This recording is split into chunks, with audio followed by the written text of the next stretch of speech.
Hello friend, সবাই কেমন আছো? আশা করি সবাই খুব ভালো আছো। আমি প্রিয়া চলে এসেছি তোমাদের সামনে নতুন একটা রান্নার ভিডিও। আজকে আমি বানাবো ছানার ডালনা। এইভাবে ছানার ডালনা বানালে খেতে কিন্তু খুব ভালো লাগে, আর ছানার ডালনাগুলো খুব নরম তুলতুলে হয়, একটুও শক্ত থাকে না ভেতরে। তার জন্য এই ছানার ডালনা বানানোর জন্য এখানে আমি 500 ml দুধ নিয়েছি। এবার দুধটা খুব ভালো করে ফুটিয়ে নেব। দুধটা খুব ভালো করে ফুটে আসলে এর মধ্যে ছানা কাটা পাউডার দিয়ে দেবো। তোমরা চাইলে এখানে লেবুর রস বা ভিনিগারও ব্যবহার করতে পারো। আমি এখানে ছানা কাটা পাউডার দিয়েছি। এবার একটুখানি পাউডার দিয়ে দিলাম, দিয়ে খুব ভালো করে নাড়াচাড়া করে নেব যতক্ষণ না ছানাটা কেটে জল বেরাচ্ছে। এবার ছানাটা হয়ে গেছে। এবার আমি একটা ছাঁকনির মধ্যে ছানাটাকে রেখে দিলাম, রেখে জলটা ঝরতে দিলাম। এদিকে আমি একটা বাটির মধ্যে একটু আদা, শুকনো লঙ্কা, জিরে আর ধনে ভিজিয়ে রেখেছিলাম গরম জলের মধ্যে, সেটা একটা পেস্ট করে নিলাম। এবার এদিকে ছানাটা আমার সব জল ঝরে গেছে। এটাকে খুব ভালো করে হাতের সাহায্যে মেখে নিতে হবে।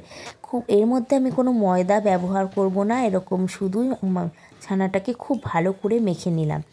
এবার ছানাটা মাখা হয়ে গেলে এবার এটাকে ছোট ছোট লেচি করে নিলাম, নিয়ে এরকম গোল গোল শেপের বানিয়ে নিলাম।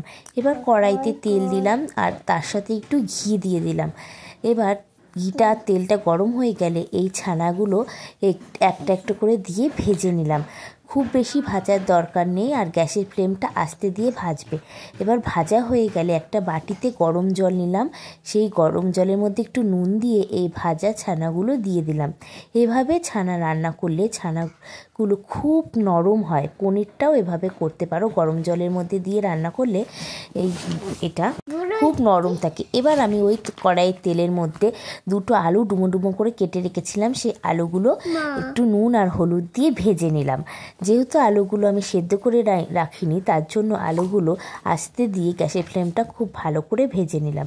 এবার ওই তেলের মধ্যে গোটা জিরে আর তেজপাতা ফোড়ন দিলাম, দিয়ে ফোড়নটা একটু ভাজা হয়ে গেলে যে মশলার পেস্টটা বানিয়ে রেখেছিলাম সেই পেস্টটা দিয়ে খুব ভালো করে নাড়াচাড়া করে নিয়ে এর মধ্যে দিয়ে দিলাম নুন, তারপরে দিলাম হলুদ, আর একটু স্বাদের জন্য দিলাম চিনি, দিয়ে মশলাটাকে খুব ভালো করে নাড়াচাড়া করে কষিয়ে দিলাম। এবার মশলাটা দিয়ে যখন তেল বেরাতে শুরু করবে তখন এর মধ্যে ভেজে রাখা আলুগুলো দিয়ে দিলাম, দিয়ে খুব ভালো করে মশলার সাথে আলুটাকে নাড়িয়ে চড়িয়ে কষিয়ে নিলাম।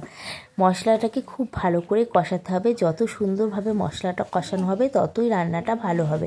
এবার এর মধ্যে দিয়ে দিলাম জলটা দিয়ে দিলাম, দিয়ে তারপরে জলটা ফুটতে থাকছে।